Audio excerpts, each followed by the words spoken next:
Alam nyo ba na ganitong empanada ang gusto ko? Yun bang kahit anong gawin mo sa kanya na kahit baliktarin mo o itihaya o itaob mo ay hindi talaga siya bibigay mga Mars at kumakapit talaga siya. Hindi lang yan. Gusto ko rin siya dahil sa angking sarap niya na hanggang ngayon ay hinahanap-hanap ko talaga siya. Oh, yeah! Char! Pinakikilala ko ang aking empanada. Ganito ko siya ginawa. Sa isang bowl, naglagay ako ng 2 cups ng all-purpose flour.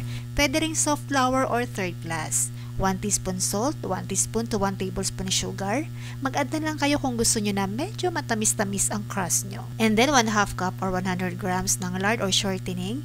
Pwede ring butter or margarine. Pero kung margarine ang gagamitin nyo, ay wag na kayong maglagay ng asin kasi medyo maalat ang margarine.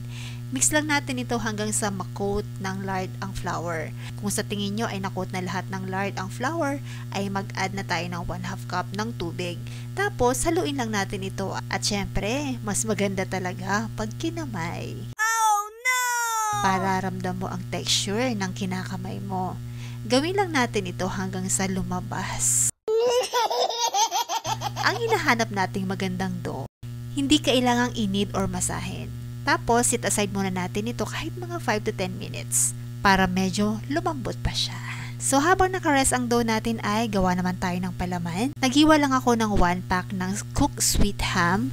Hiniwa ko ito ng ganito. Isang piraso ng bell pepper, mas maganda kung may red at green para colorful tingnan. Pero kung green lang o red lang, okay na yan.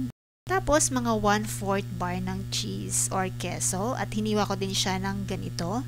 Tapos, sinimplahan ko lang siya ng pamintang durog at 1 tablespoon ng cornstarch. Naglagay ko ng cornstarch para pag binuksan natin ang empanada ay hindi sila maglalaglagan.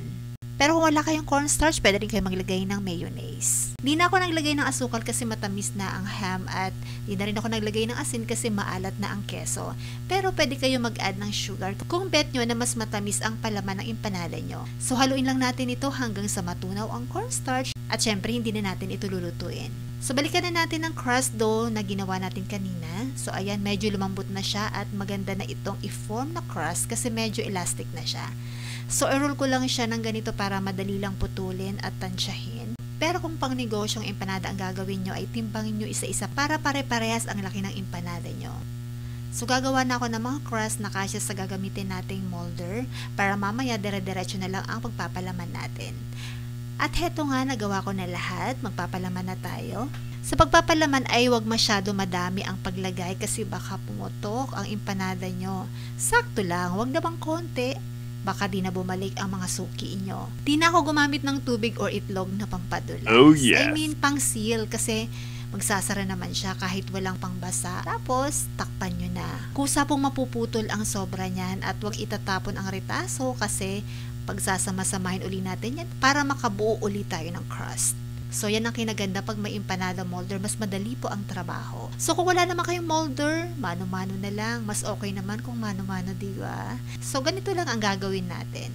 So, sa tingin ko, madali naman, diba? So, ayan nga, nabalot na nga natin lahat. Hindi ko muna lulutuin to lahat kasi masyadong madami. Ilalagay ko ito sa lalagyan. Bali, maglalagay tayo ng plastic in between para di siya magdikit-dikit pag magluluto na tayo. Ilagay natin ito sa freezer at kukuha na lang tayo pag magluluto tayo. So, lalo na ngayon, pasukan na, at least may naka-ready na tayong lulutuin, pangbaon o almusal or lunch, diba? So, tapos, syempre, magpiprito din tayo ngayon. So, prituhin natin ito hanggang sa ito ay mag-golden brown. Alam nyo ba na ganitong empanada ang gusto ko? Yun bang kahit anong gawin mo sa kanya na kahit baliktarin mo o itihaya o itaob mo ay hindi talaga siya bibigay mga Mars. At saka masarap talaga ito. Sure ako na magugustuhan to ng mga Junakis nyo. Kasi lasang pizza talaga siya. So, sana nagustuhan nyo ang recipe ko na ito. Until next time, thank you. Bye-bye you!